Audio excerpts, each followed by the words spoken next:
Now, the regulators get involved in this, as in every aspect of banking. Regulators require banks to have effective anti-fraud measures. Do you think that sometimes regulators can actually be more of a hindrance than a help by imposing very tough, sometimes unrealistic requirements on banks?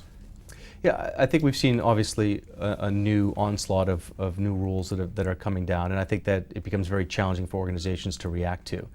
But I think where really financial services institutions really struggle with is maybe some of the lack of clarity and the lack of real guidance. Yeah. And I think what banks struggle with at that point in time is how to interpret that.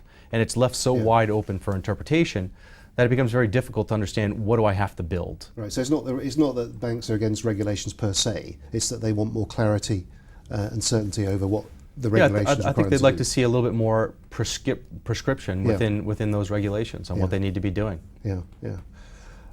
Finally, what sort of frauds do you think are going to emerge in the coming years? Either new frauds or existing frauds are going to get worse?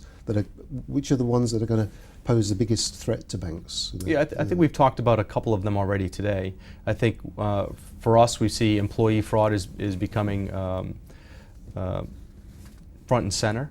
And I don't necessarily mean from a monetary perspective. I think we're seeing data and various assets that are leaking out that people get concerned about, or their IP leaving the door. I think also we see the rogue trader. Everyone is very fearful of another big rogue trading environment where it's not just maybe millions, but hundreds of millions and billions of dollars that happen. And I think finally the third area is mobile and online banking. I think that's we see that 58% of the frauds last year were all on identity theft from online, and people still, while they have solutions in place with that, the fraudsters are getting more sophisticated, and people are really trying to understand how do they protect their customers.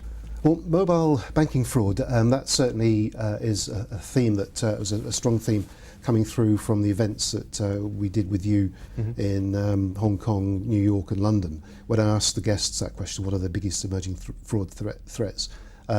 Mobile banking fraud came out as definitely one of the top three. So what are the particular ways in which banks are dealing with this?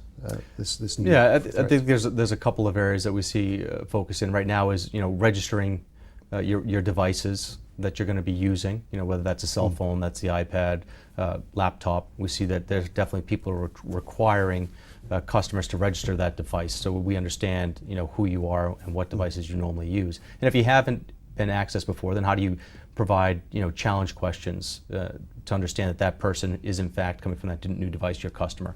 And I think we're also seeing some new technology within tokenization and really embedding tokenization within those mobile applications. Keith Andrzejewski, I'm afraid that's all we have time for. Thank you very much for joining us. Thank you very much.